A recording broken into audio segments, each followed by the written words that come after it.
अमीन अब्बास, आपने किस तरह देखा इस सारे सिनेरियो को जिसमें एक तूफान मचा, सोचा सोशल मीडिया पर अनवारुल हक काकड़ के नाम पर, उसके बाद फिर ये सूरत हाल कि इलेक्शंस वक्त पर होंगे नहीं होंगे।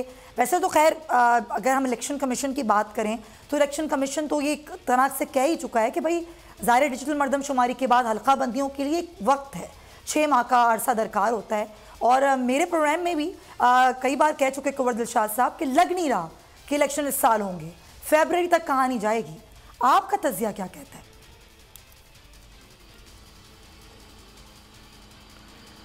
जी बहुत शुक्रिया सुमैया।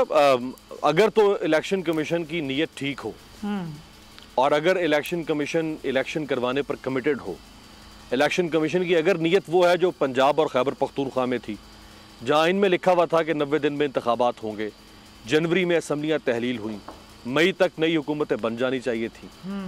सुप्रीम कोर्ट का 2 दफ़ा रिटर्न ऑर्डर मौजूद है, 4 दफ़ा सुप्रीम कोर्ट ने डेडलाइन दी, लेकिन इलेक्शन कमीशन ने इंतखाबात नहीं करवाए, बल्कि हुकूमत, इलेक्शन कमीशन और सारे मुतल्लिका इदारे वो एक दूसरे के साथ पिंग पोंग खेलते रहे। और 6 महीने तक जमहूरियत दौर के अंदर, ये कभी नहीं हुआ, ये पाकिस्तान की तारीख में शायद पहली बार हो रहा है कि जमहूरी दौर में 6 महीने से ज़्यादा अरसे तक, तकरीबन 7 माह हो गए, 2 सूबे बगैर किसी मुंतखब हुकूमत और मुंतखब ऐवान के चलाए गए। हाँ, अगर ये होता ही इंटरिम सेटअप या अगर परवेज़ मुशर्रफ का ज़माना, ज़ियाउल हक का ज़माना चले, वो तो 8, 10, 11 साल पर समझ में आता है। तो अगर तो इलेक्शन कमीशन की नीयत ये है तो फिर तो आप भूल जाएं कि वो हल्का बंदियों को 4 महीने में या 6 महीने में निपटाएंगे। हमारे यहाँ मसला यह है कि अगर आपने कोई काम नहीं करना होता, अगर रियासत में तय कर ले कि हमने कोई काम नहीं करना, तो उसके लिए उसके पास बहुत सारी हुज्जतें मौजूद होती हैं और वो हुज्जत तमाम करने के चक्कर में पूरे के पूरे निज़ाम को ही तमाम कर देते हैं। अगर रियासत तय कर ले कि उसने ढटाई का मुजाहरा करना है, अगर ये इदारे जो इलेक्शन कमीशन या जो मुतल्लिका इदारे अगर वो तय कर लें कि हमने नहीं करना, तो फिर सुप्रीम कोर्ट का चीफ जस्टिस एड़ियां रगड़ता रहा, चश्मा नहीं फूट सका वहां से, फैसला नहीं दे सका सुप्रीम कोर्ट का चीफ जस्टिस।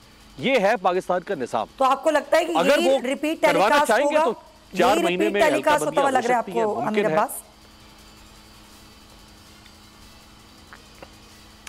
जी हाँ, यही रिपीट टेलीकास्ट लग रहा है और उसकी एक वजह यह है कि सेनेटर अनवार काकड़ जो अभी निगरान वज़ीर आज़म बने हैं, अगरचे बहुत नेक शोहरत के हामिल सियासतदान है, जो हमारे यहाँ पॉलिटिकल लॉट है और ख़ास तौर पे जिस तरह की रॉटन पॉलिटिकल लॉट पाकिस्तान में, माज़रत के साथ सायरा बानो साहिबा की कम्युनिटी पर तंज कर रहा हूँ, जो जिस किस्म का पॉलिटिकल मटेरियल पाकिस्तान में बन चुका हुआ है, उनमें से निस्बतन एक बेहतर शख्सियत है, मिजाजन धीमे मिजाज के हैं, गुफ्तगू शाइस्ता करते हैं, बदकलामी बदजुबानी नहीं करते हैं।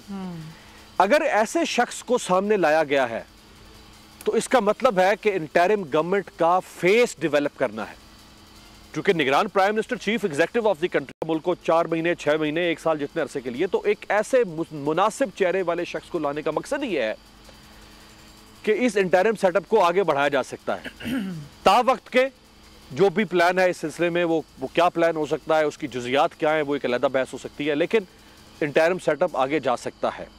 अगर आपने सिर्फ 3 महीने में चट मंगनी पट बया निपटाना था काम जो निगरान हुकूमतों का होता है, तो फिर तो बेशुमार ऐसे लोग पड़े हुए थे ना।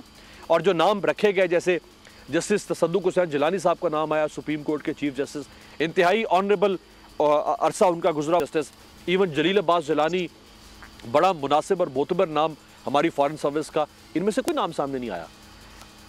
एक पॉलिटिकल फेस, उस पॉलिटिकल फेस की बहुत सारी डायमेंशंस हैं।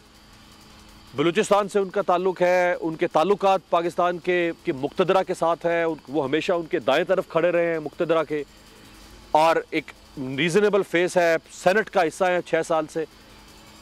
ये इस बात का ऐलान है कि ये सेटअप जल्दी जाने वाला नहीं है। ये नजर आ रहा है। तारीख का अमीन,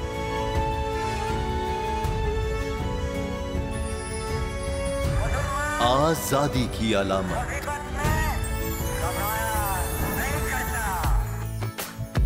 हुस्न का आईनादार, फिक्र व नजरिए की अक्कास, सरफराजी का गवाह, यानी हम सबका निगहबान। पाकिस्तान।